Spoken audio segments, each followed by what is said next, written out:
Ah, hello. I don't think we've met. Sam Ericks. Victor Tang, pleased to meet you. And what company are you from, Mr. Tang?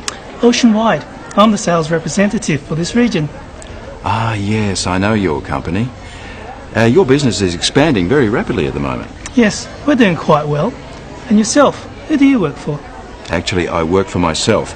I'm the CEO of a small export and packaging company. We specialise in seafood. It's a growing market. Yes, but a very competitive one, Mr. Tang. Please, call me Victor. Sam. Victor, let me introduce you to someone. Lynn, this is Victor Tang. He's the regional rep for Oceanwide. This is Lynn Chan, my sales manager. How do you do, Mr. Tang? I'm very well, thank you. Nice to meet you, Miss Chan. And you? Can I get you another drink? Thank you.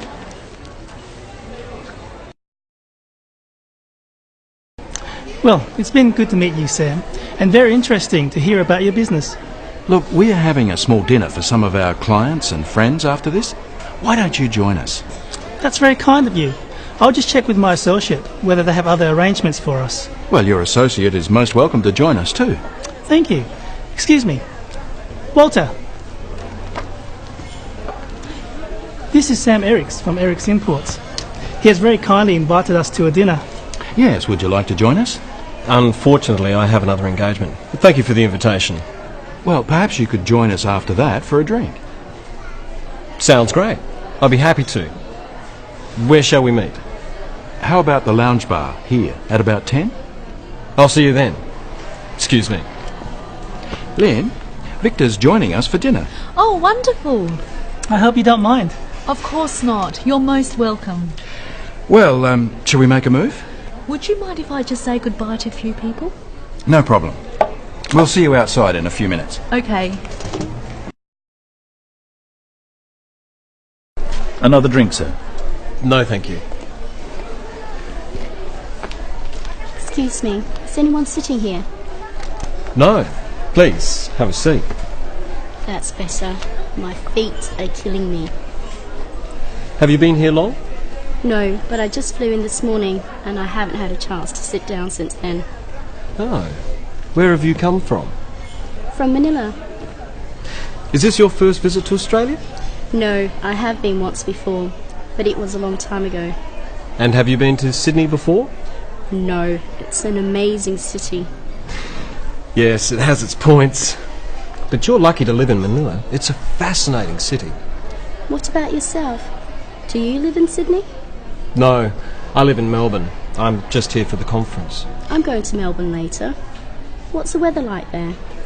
Not too good in winter, but at the moment it should be okay. So, how's your hotel? It's good, very convenient. Just near the harbour. Have you seen the Opera House yet? Yes, we flew right over it. Excuse me, there's someone I must talk to. It's been very nice to meet you. I'm Walter, by the way. You too, I'm Sue. Perhaps we'll meet later. I hope so.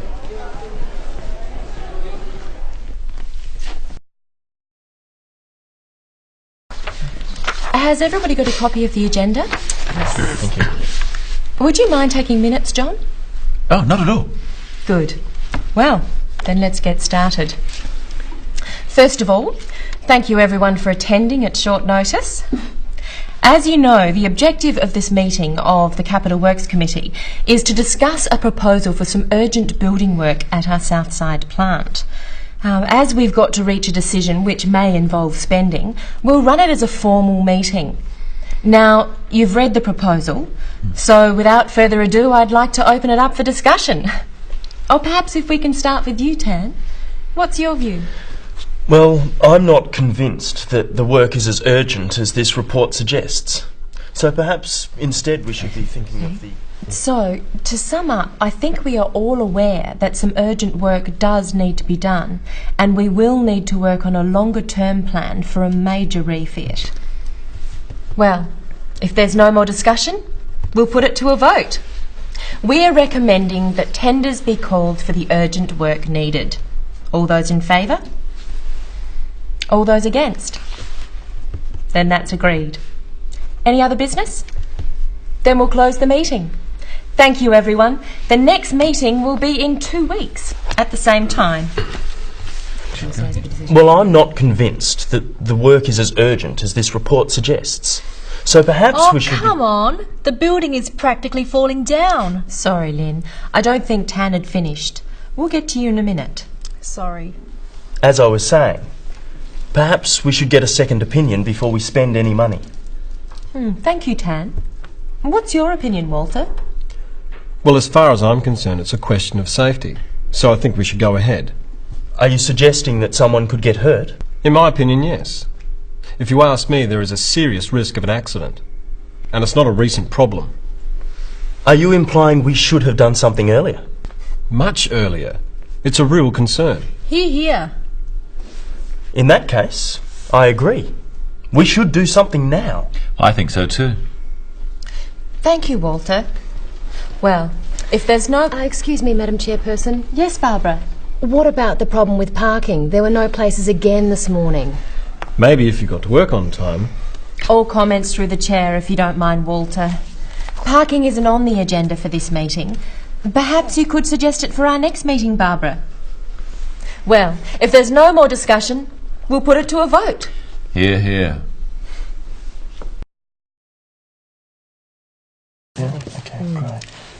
Now, we're looking at the options for handling our online orders.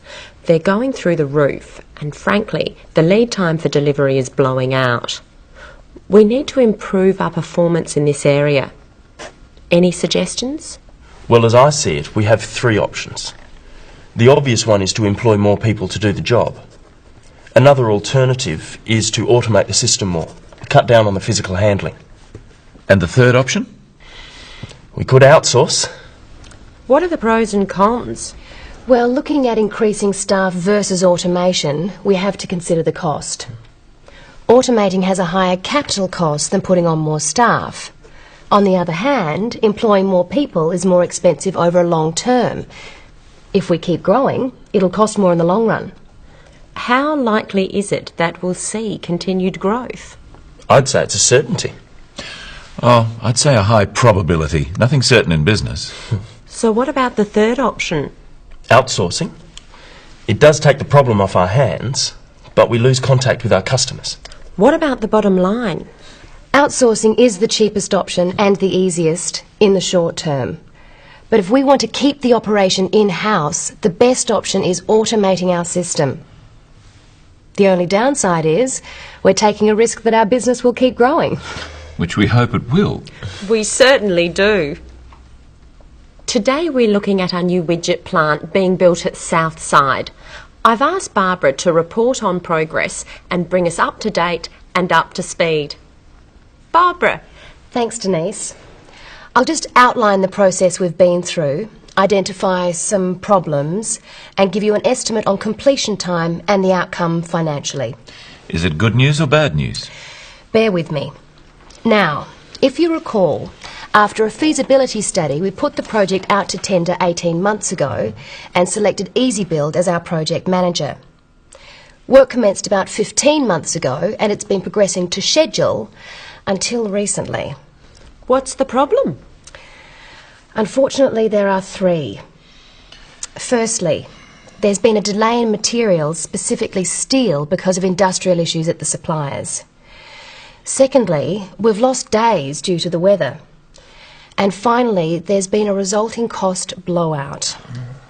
So what are we going to do? Well, they've managed to get another supplier now.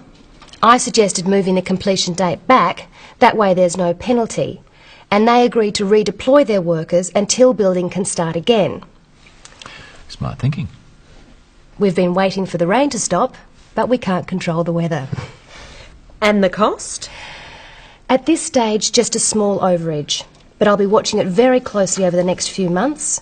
With no more delays, we're expecting to complete the project just 1 month behind schedule. Good work, Barbara.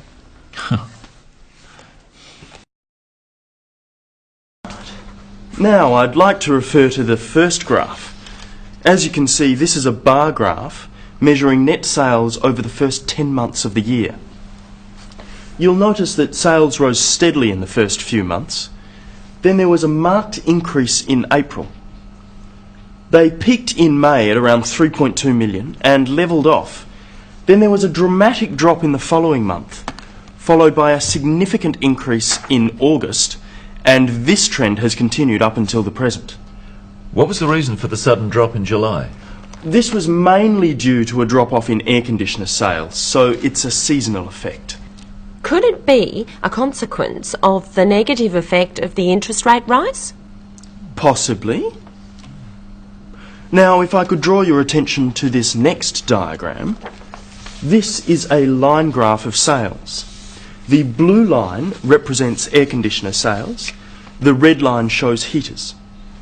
As you'll note, air conditioner sales dropped steadily from January to July, bottoming out then, while heater sales experienced a sharp increase from March to June, then dropped markedly from June to July, then declined through to September with a pronounced drop in October.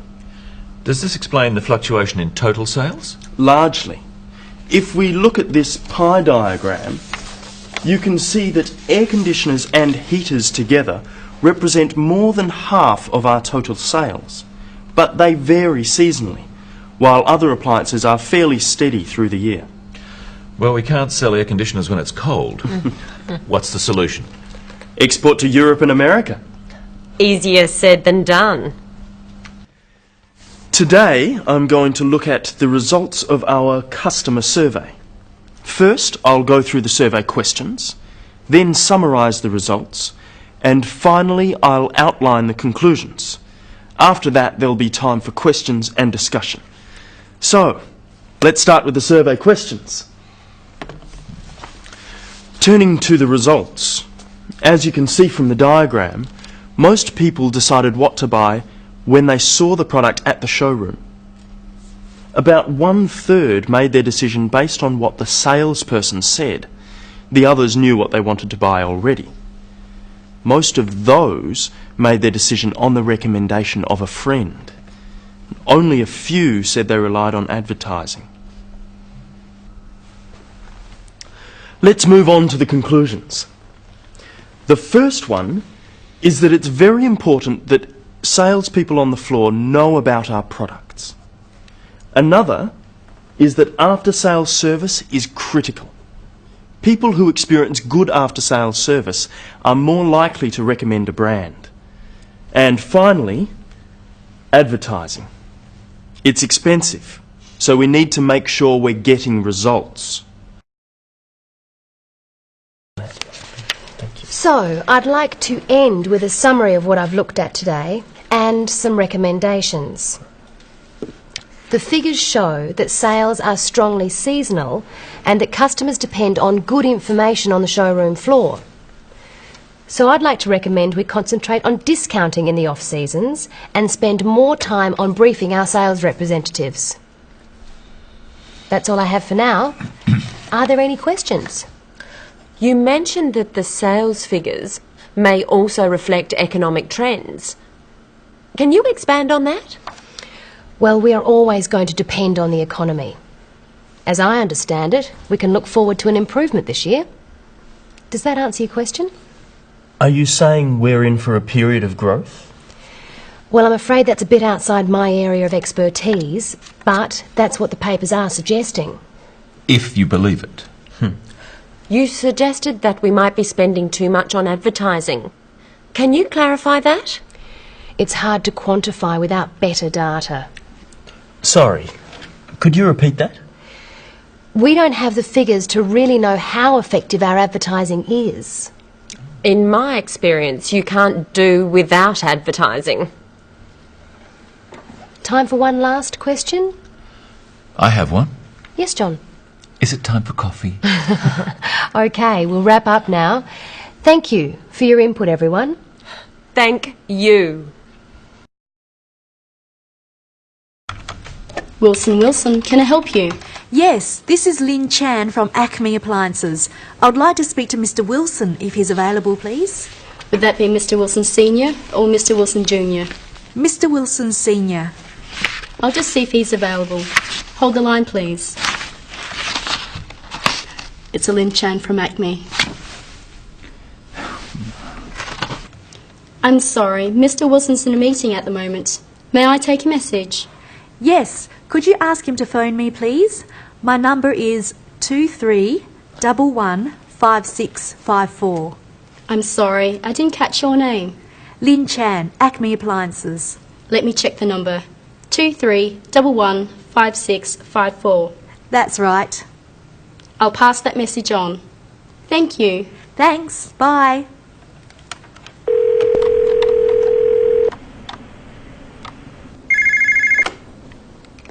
Acme Appliances, Lin Chan speaking.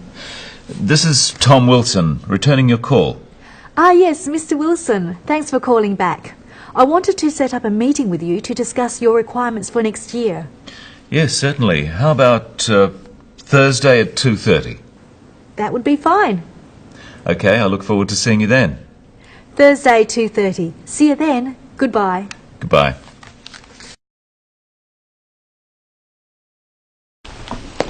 Hello, Lin Chan, Sales Manager for National Sugar. And my associate, John Martin. Very pleased to meet you. I'm Victor Tang, and this is my legal advisor, Sue Panay. I hope you had a pleasant flight over. Yes, we did, thanks. Are you staying for a few days? Unfortunately, we need to get back to Manila tomorrow. Well, we'd better get down to business.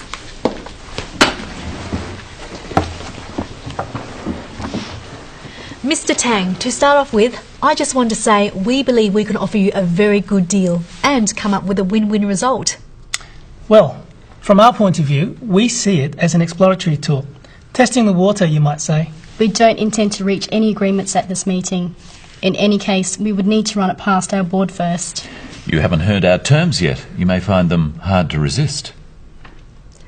Of course, we understand you need time to consider any offer. My first priority is to keep the negotiations open. What's your proposal, Miss Chan?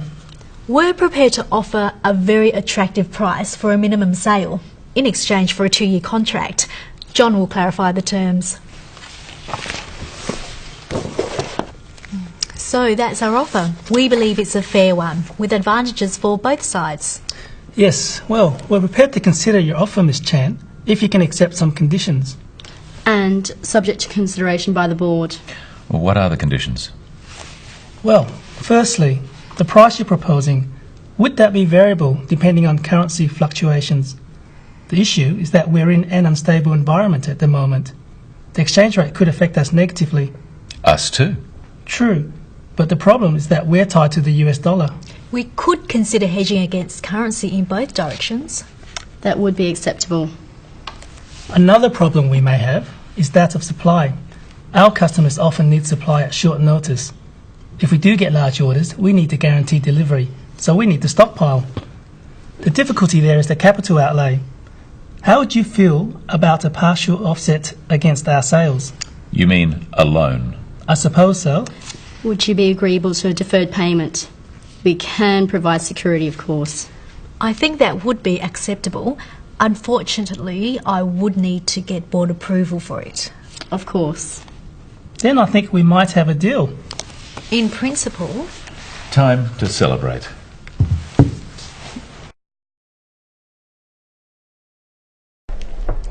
Our keynote speaker is a man who I'm sure is very well known to all of you. He's Professor of Fruitology at Dubbo University and has written many books on the subject of tropical fruit. So, without further ado, I'd like to introduce our keynote speaker, Dr. Sam Eriks. Thank you, Denise.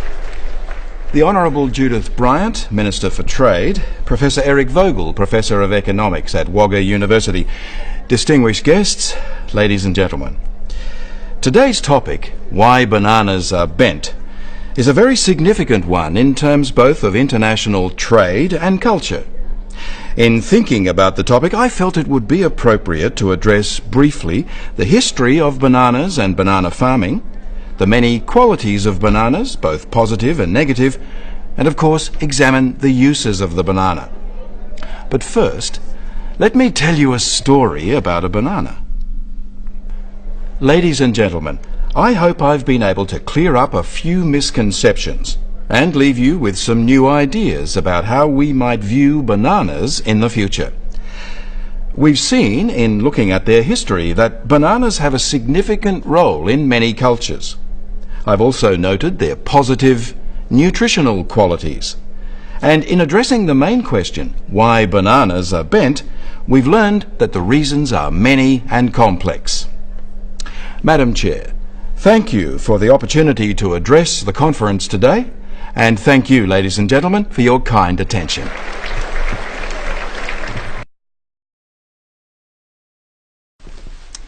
Well, it has been a great pleasure to meet you, Sam and Lynn. Yes, we've enjoyed meeting you too, Victor. Yes, it's been great. What a pity you have to go home. Well, all good things must come to an end, but I'm sure we'll meet again. Yes, I hope so. And good luck with your business. I'm sure it will go well. And I wish you every success too.